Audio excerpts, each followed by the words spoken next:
আসসালামু আলাইকুম। ছোট সোনামণিরা, কেমন আছো তোমরা? আশা করি ভালো আছো, সুস্থ আছো এবং নিরাপদে আছো। আমাদের বছর শেষ, আমরা এবার 3 থেকে 4 এ উঠবো, তাই না? তাহলে আমরা এবার শেষ ক্লাসটা একটু প্র্যাকটিক্যাল ব্যবহারিকটা আমরা একবার দেখে নিই বাবা, ছোটদের পৃথিবীর ক্লাসে। উপস্থাপনা আমি রোশনা শারমিন, সহকারী শিক্ষক, Shivan Memorial north south school and college. তৃতীয় শ্রেণী ছোটদের পৃথিবী। আজকে তোমরা শিখবে ব্যবহারিক। আমরা বিগত ক্লাসগুলো করেছি, কিন্তু আমরা এখন আবার আরেকবার রিভিশন দিব। আজকে আমরা ব্যবহারিক সম্পর্কে জানতে পারবো। দেখি আলোচ্য বিষয় কি আছে ব্যবহারিক আমাদের। প্রথমে আছে পেইন্ট সফটওয়্যারে কার্টুন এঁকে রং করা, এমএস ওয়ার্ডে কালার পেজের ব্যবহার, পেজ সেটআপ করা, পাওয়ার পয়েন্টে নিউ স্লাইড তৈরি করা। তাহলে আমরা চলে যাই প্রথমে পেইন্ট সফটওয়্যারে যে ব্যবহারিকটা আছে সেটা। তাহলে দেখো, আমরা বিগত ক্লাসে কিন্তু পেইন্ট সফটওয়্যারে কি করে ঢুকতে ওপেন করতে হয় আমরা এটা দেখেছি, তাই না? আমরা কার্টুন এঁকেও রং করিয়েছি। আমরা আরেকবার ডিভিশনে যাব। ডিভিশন ক্লাসটা আমরা নিয়ে নিচ্ছি। প্রথমে দেখো, এখানে প্রথমে যে তোমার রাউন্ড শেপটা আছে সেটায় আমি ক্লিক করব। ক্লিক করার পরে আমি ল্যাপটপের যে দুটো বাটন আছে, বাটন আমরা বাম দিকের বাটনটা চেপে ধরে আমরা একটা শেপ দিব। আচ্ছা, ঠিক আছে, আমি একটু করে দিই। প্রথমে আমরা রাউন্ড শেপে একটা ক্লিক করলাম, তারপরে আমরা চেপে এটাকে একটু শেপ দিয়ে দিব একটা। হ্যাঁ, একটা কার্টুনের মাথা যে আকৃতি হয় সেটা আমরা শেপ দিয়ে কি করলাম, বের করে নিচ্ছি। তারপরে এবার দেখো, আমরা নিচের অংশটা করব, বডিটা করতে আমরা আবার সেই শেপটাই নিব। রাউন্ড শেপটাতে আমরা ক্লিক করলাম। ক্লিক করার পরে আমরা কোথা থেকে নিলে সুন্দর হবে দেখো, আমরা সেখানে ধরে এখান থেকে লম্বা করে একটা শেপ দিয়ে দিব। ঠিক আছে? আচ্ছা, যদি কোনো ভুল হয়ে যায় তাহলে আমরা এখানে যে চিহ্নটা আছে এখানে আমরা আনডু করে নিব। হ্যাঁ, আনডু করলে হবে কি, আমাদের এটা চলে যাবে। আমরা আরেকবার চেষ্টা করব। একবার হলো না বলে আমরা হাল ছেড়ে দেব তা কিন্তু করবো না। ঠিক আছে? আমরা যে কোনো ভাবে করতে পারি, প্রত্যেকটা অপশন আমাদের কিন্তু আছে। এই যে দেখো, চেপে ধরে যে এখানে দাগগুলো আছে আমরা এর উপর দিয়ে কার্সারটা রেখে আমরা কাজ করছি, শেপ দিয়ে দিচ্ছি। হয়ে গেল আমার এখানে বডির শেপ। এবার আমি কি করবো দেখো, চুলের একটা আকৃতি করব। আমি এই কার্টুনটা তোমাদেরকে কতদিন আঁকিয়ে দেখিয়েছি, এর আগে ক্লাসে আমি তাই করেছি। এবার দেখো, প্রথমে কি করব, আমরা একটা চুলের শেপ দিব। চুলের শেপের জন্য এখানে একটা দেখো অপশন আছে, সুন্দর ডিজাইন আছে। আমরা এখান থেকে টেনে লম্বা করে একটা চুলের শেপটা দিয়ে নিই। একটা কার্টুন কিন্তু বিভিন্ন রকম হতে পারে। হ্যাঁ, তোমরা বিভিন্ন রকম ভাবে সেই কার্টুনটা আঁকাতে পারো।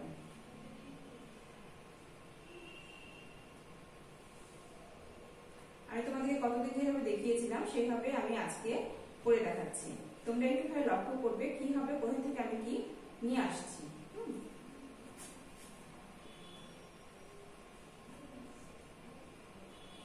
হয়ে গেল চুলের শেপ। এবার আমি কি করব, আমার এখন চোখের দরকার। এখানে একটা স্টার চিহ্ন আছে, এখান থেকে আমি ক্লিক করে চিহ্নটা নিয়ে নিলাম। এখানে আমি দুটা চোখ আঁকাবো। চোখ তো লাগবে, কার্টুনে তো চোখ থাকে, তাই না? আমি সেই চোখের শেপটা এখানে দিয়ে দিলাম। আমি আরেকটা নিব। আচ্ছা, আরেকটা না নিয়ে আমি এটা দিয়ে করতে পারি। দেখো, এখানে আমি একটা চোখের শেপটা দিয়ে নিলাম। হয়ে গেল আমার দুটা চোখ। এবার আমি কি করব, নাক তো আঁকাতে হবে, তাই না? নাকের জন্য আমি একটা এরকম লম্বা একটা টান দিয়ে সুন্দর করে একটা শেপ দিয়ে দিব।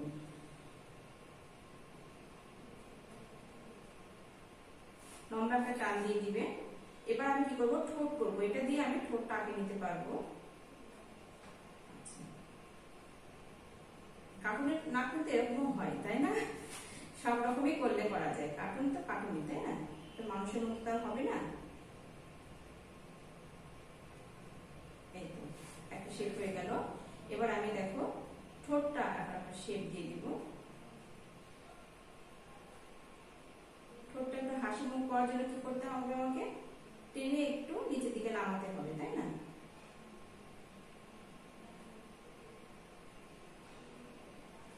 একটু সুন্দর করে করতে হবে যেন জিনিসটা দেখতে ভালো লাগে। যদি ভুল হয় আনডু করে আবার নিয়ে আসবে। সময় লাগে কিন্তু সুন্দর করে করতে হবে, তাই না?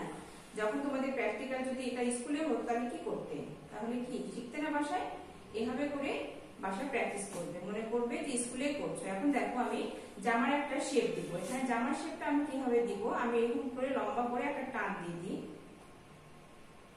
তোমরা যত ইচ্ছে সুন্দর করে করতে পারো, একবারে যে প্রথমে যে ভালো হবে তা না, বারবার চেঞ্জ করে ধরে করতে পারবে, আলু করে আবার বাদ দিয়ে সেখান থেকে করতে পারবে। হয়ে গেল আমার এখানে জামার একটা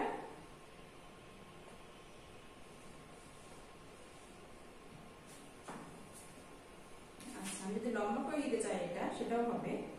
দেখো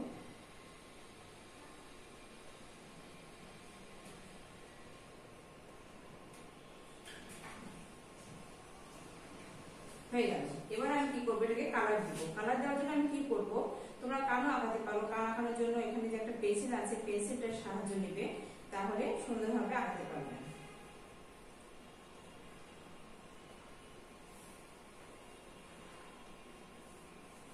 সুন্দর করে আঁকাতে পারবে। একটা কার্টুনের যেগুলো শেপ লাগে সবগুলো তোমরা দিয়ে নেবে।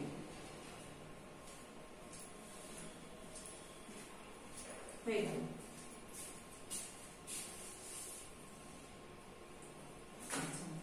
এবার আমি কি করবো, এবার আমি কালার করবো। কোথায় কোন কালারটা করবো, এখানে দেখো এখানে ব্ল্যাক কালারটা পুরো তুলে দেবো। এটা তোমাকে ঠিক করতে হবে কোথায় কোন কালারটা দিতে হবে। তাহলে আমার কালার করে ক্লিক করে আমি সেই কালারটা দিয়ে দিলাম। এখানে কি দিলাম, কালো কালার দিলাম, শুধু তো কালো কালারই হয় তাই না। আর গায়ের শেপটা কি দিব, শরীরের শেপটা আমি এখানে স্কিন কালারটা দিই, স্কিন কালার। এখানে আমি ক্লিক করলে কালারটা স্কিন হয়ে যাবে। হলো, এবার আমি কানেও এরকম করে দিতে পারবো। ওকে, এবার আমি কি করবো, আমার বডির যে শেপ কালারটা নিব, এটা আমি রেড কালারটা নিয়ে নিই। এখানে রেড কালার নিয়ে আমি সুন্দর করে কালারটা করে দিলাম। এই তো হয়ে গেল আমার কার্টুন আঁকানো এবং রং করা। তোমরা বাসায় ভালো করে প্র্যাকটিস করবে। আমরা পরে আবার একটা ব্যাপারে চলে যাচ্ছি। দেখো আবার এবার আমরা দেখছি এমএস ওয়ার্ডে কালার পেজের ব্যবহার। এটা একটা এমএস ওয়ার্ড একটা পেজ আছে এখানে, ব্ল্যাঙ্ক পেজ। এটাকে তুমি যে কোনো কালারই করতে পারবে। আজকে আমরা এটা শিখবো, এটা ক্লাস আমরা অভিজ্ঞত করেছি। আমরা আজকে আবার দেখছি। আমরা প্রথমে এমএস ওয়ার্ডটা ওপেন করলাম, ওপেন করার পরে আমরা কোথায় আসলাম, পেজে আসলাম। হ্যাঁ, সেখান থেকে আমি পেজ লেআউটে গেলাম। পেজ লেআউট দেখো এই যে এখানে যে অপশনটা আছে এটা, এখান থেকে আমি এখন কি করব, আমি তোমার এই যে ব্ল্যাঙ্ক পেজটা আছে, আমি এই পেজটাকে তোমাদের কালার করে আছে দেখাবো। তাহলে এখানে যাওয়ার পরে দেখবে এখানে পেজ কালার নামে একটা অপশন আছে, এখানে ক্লিক করতে হবে। অ্যারোতে ক্লিক করার পরে আমি যে কালারটা নিব, কোন কালারটা নেব সেটা আমাদের খেয়াল করতে হবে। আগে আমরা কোন কালারে লিখবো, লেখার বিপরীত কালারটা আমাদেরকে নিতে হবে, যেন আমরা বুঝতে পারি লেখাটা উজ্জ্বল দেখায় এবং লেখাটা স্পষ্ট হয়। হ্যাঁ, সেইভাবে আমাদের কালারটা নিতে হবে। তাহলে কালো কালার নেওয়া যাবে না, আমরা কালো কালারটা নিব না, আমরা অন্য যে কোনো কালার। দেখো এখানে নীল কালার হয়ে গেল, আবার দেখো হালকা আকাশি কালারও হয়ে যাচ্ছে। তোমাদের যেটা ইচ্ছা তোমরা সেটা কালারটা নিতে পারবে। হলুদ কালার হবে, নীল কালার হবে, যে কোনো কালার এখানে আসবে। কিন্তু এই যে বললাম, তোমাদের কালারটা দেওয়ার আগে অবশ্যই খেয়াল করতে হবে লেখাটা স্পষ্ট হচ্ছে কিনা বা বুঝতে পারছো না। তাহলে আমরা দেখলাম আজকে কি এমএস ওয়ার্ডে কালার পেজ যাবে। আচ্ছা, তাহলে আমরা এবার দেখি পেজ সেটআপ। পেজটা আমরা কিভাবে সেটআপ করব। আমরা সাধারণত A4 সাইজের কাগজেই লিখি। এখানে তোমাদেরকে আমি দেখিয়ে দিচ্ছি অপশনগুলো। এখানে আছে মার্জিন, ওরিয়েন্টেশন, সাইজ, কলাম সবকিছুই আছে। তোমাদের যেটা প্রয়োজন তোমরা সেভাবে করতে পারো। এখানে দেখো আমরা সাধারণত A4 সাইজটাই রাখি। হ্যাঁ, A4 সাইজ দেখে আমরা এখানে মার্জিনটা দেখে আমরা কাজ করি। এখানে A4 সাইজে হয়ে আছে। তারপরে তোমরা যদি ইচ্ছে করো এখান থেকে সাইজে যাবে, সাইজ থেকে তোমরা যে কোনো সাইজের নিয়ে কলাম নিয়ে তোমরা এখানে লিখতে পারবে। দেখো চেঞ্জ হয়ে গেল, এভাবে চেঞ্জ করতে পারবে।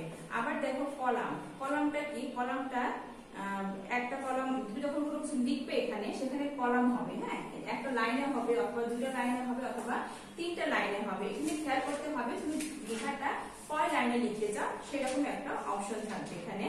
তারপরে দেখো মার্জিন কোনটা, মার্জিন তো চারি সাইডে, লেফট রাইট টপ, তুমি যেখানে চাইবে সেটাই তোমার বটম সব দিকে তোমার এটা সাইজ করতে পারবে। হ্যাঁ, এখানে দেখো এমন একটা আছে, আমরা এখান থেকে আমরা মার্জিনে গেলাম। মার্জিন থেকে আমরা 1 বা 0.5 এগুলো আছে, যে কোনো সাইজ তোমরা নিয়ে এখানে কাজ করতে পারবে, কিন্তু সাধারণত আমরা যে সাইজটা ব্যবহার করি সেটা আমাদেরকে জানতে হবে। আমরা প্রথমে A4 সাইজে যে কাগজটা নিব সাইজে, সেটাতে আমরা আগে লেখাটা প্র্যাকটিস করব।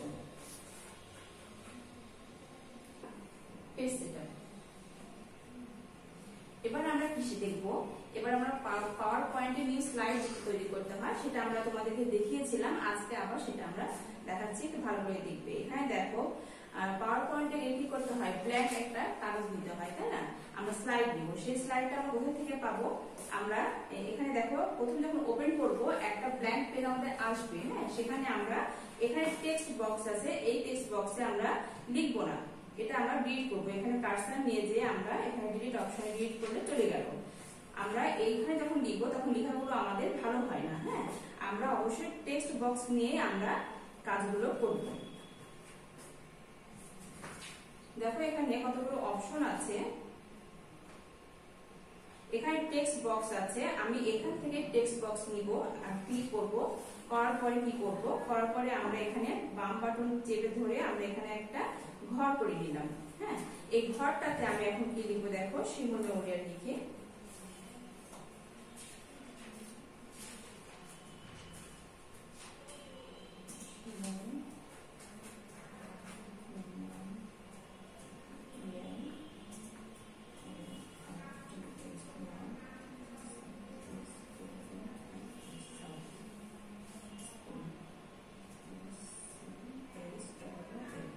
স্কুল। আচ্ছা, এই লেখাটাকে এখন আমরা কি করব, এখানে বড় করতে চাই, সেই জায়গায় আমরা এখানে এখন সিলেক্ট করে নিব। আমরা কন্ট্রোল A অথবা এখানে ধরে চেপে ধরে আমরা এটাকে সিলেক্ট করতে পারবো, হ্যাঁ। সিলেক্ট করার জন্য কি সিলেক্ট করলাম, করে এখানে দেখো অপশন আছে কিছু, এখানে আমরা বাড়াতে পারবো। এখানে যে তোমাদের যে সাইজ করার প্রয়োজন তোমরা সেই সাইজটাই করে নিবে। এখানে আমি 44 করে নিলাম তোমাদেরকে বোঝানোর জন্য, হ্যাঁ।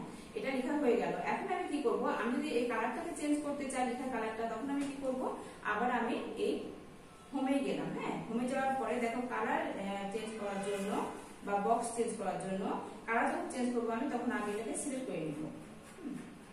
সিলেক্ট করার পরে আমি এটাকে কালারটাকে চেঞ্জ করতে পারবো। চেঞ্জ করার জন্য আমি এখানে গেলাম, অপশনে যেয়ে টানলে দেখো অনেকগুলো কালার আসছে, তোমাদের যে কোনো কালার তোমরা এখানে করতে পারবে, লেখাটা কালার করতে পারবে। আমি এখানে রেড কালারটা করে দিলাম। এবার দেখো আমরা কি করব, এবার আমরা যদি নিউ স্লাইড বাড়াতে চাই, সেক্ষেত্রে আমরা এখানে স্লাইড একটা অপশন আছে, আমরা এখান থেকে বাড়াতে পারবো, অথবা আমরা এই স্লাইডটার উপর যদি ক্লিক করে ধরে ডান বাটনে চাপি, তাহলে এখানে দেখাচ্ছে কি ডুপ্লিকেট স্লাইড, আমরা সেখান থেকেও একটা করে ঘর বাড়াতে পারবো, স্লাইড বাড়াতে পারবো। তাহলে বাবারা আমরা আজকে পাওয়ার পয়েন্টে কিভাবে স্লাইড করতে হয় কিছুটা শিখলাম, তাই না? তাহলে আজকের মতো ব্যাপারটা শেষ হয়ে গেল, আমরা পরে চলে যাই। তাহলে বাবারা আমরা 4টা ব্যবহারিক শিখলাম, আমাদের বার্ষিকে 4টা ব্যবহারিক ছিল, আপনারা বাসায় প্র্যাকটিস করবেন। যদি পরীক্ষাও না হয়ে থাকে তাহলে তবুও বাসায় করতে হবে এবং পড়ার মধ্যে থাকতে হবে। আগামী বছরের জন্য আপনাদেরকে অনেক অনেক শুভেচ্ছা। আপনারা ক্লাস 3 তে পড়ছেন, আগামী বছর আমাদের সঙ্গে আবার থাকবেন, ক্লাস 4 এ উঠে যাবেন। আপনাদেরকে আমরা সুন্দরভাবে স্বাগত জানাবো। আগামী বছরের জন্য অনেক অনেক শুভকামনা। ভালো থাকবেন, সুস্থ থাকবেন। আজকে ক্লাস করার জন্য আপনাদের সবাইকে অনেক ধন্যবাদ। আল্লাহ হাফেজ।